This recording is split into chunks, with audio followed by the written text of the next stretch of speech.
కొడుకు జీవితాన్ని నువ్వే నాశనం చేసి నీ కొడుకుని నువ్వే దూరం చేసుకున్నావు.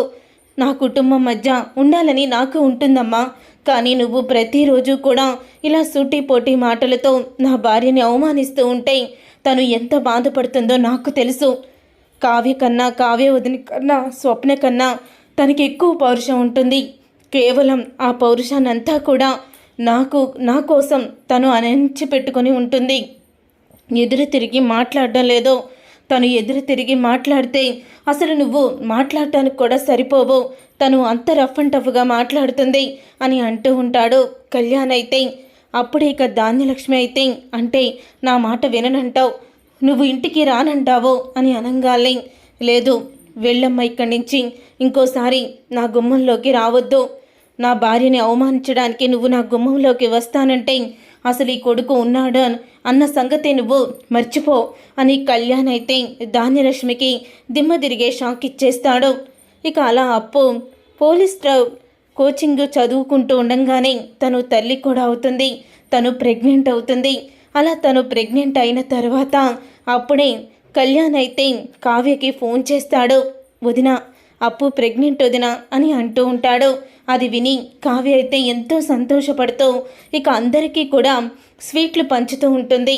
విశేషమేంటో చెప్పకుండా ఇక అందరూ కూడా నోరు తీపి చేసుకోండి, మీకు అందరికీ ఒక శుభవార్త చెప్తాను అని అంటూ ఉంటే, నువ్వు ప్రెగ్నెంట్ అయ్యావా అని అపర్ణ అడుగుతూ ఉంటే అప్పుడే ఇక కావ్య అయితే రాజు వంక అలా చూస్తుంది. ఏంటి, నువ్వు ప్రెగ్నెంట్వా అని రాజు ఇక కావ్యని ఎంతో ఆనందంగా ఇక ఎత్తుకొని తిప్పేస్తూ ఉంటాడు. అప్పుడే ఇక కావ్య అయితే ప్రెగ్నెంట్ గురించి ఈ స్వీట్లు కానీ నేను కాదు ప్రెగ్నెంట్ అయ్యింది అని అంటూ ఉంటుంది కావ్య. ఒక్కసారి రాజ్, ఏంటి నువ్వు కాదా, మరి ఎవరు అని అనంగానే, ఇంకెవరు, మన అప్పునే, కళ్యాణ్ తండ్రి కాబోతున్నాడు అని అనంగానే ఇక సీతారామయ్య, ఇందిరాదేవి అందరూ కూడా చాలా ఆనందపడిపోతూ ఉంటారు. అందరూ సంతోషపడుతూ ఉండగా ఒక్కసారి ధాన్యలక్ష్మికి కూడా ఆనందం కలుగుతుంది. అప్పుడే ధాన్యలక్ష్మి అయితే ఏంటి అని అంటూ ఉంటే, చూడమ్మా కావ్య, ఇలాంటి మంచి వార్తలు ఇలాంటి చెడ్డ చెవులకి వినిపించకుండా చెప్పాలి. అయినా ఈ రుద్రాణి ధాన్యలక్ష్మి ఉన్న చోట ఇలాంటి శుభవార్తలు వినకూడదు. ఏదైనా అప్పుకి జరిగిందో అంటే కీడు ఏదన్నా చెప్తే అప్పుడు వింటారు వీళ్ళు అని అంటూ ఉంటాడు ప్రసాద్. అయితే అప్పుడే ధాన్యలక్ష్మి అయితే తలుంచుకొని బాధపడుతూ ఉంటుంది. తరువాత ఇక ధాన్యలక్ష్మి కళ్యాణ్ తండ్రి కాబోతున్నాడా, అసలు అది వింటేనే ఎంతో ఆనందంగా ఉంది.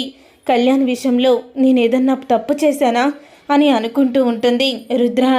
రుద్రాణితో మాట్లాడాలని ధాన్యలక్ష్మి అయితే కళ్యాణ్ విషయంలో కాంప్రమైజ్ అయ్యి కళ్యాణ్ని అప్పుని ఇంటికి తీసుకురావచ్చని రుద్రాణిని అడగడానికి వెళ్తూ ఉంటుంది.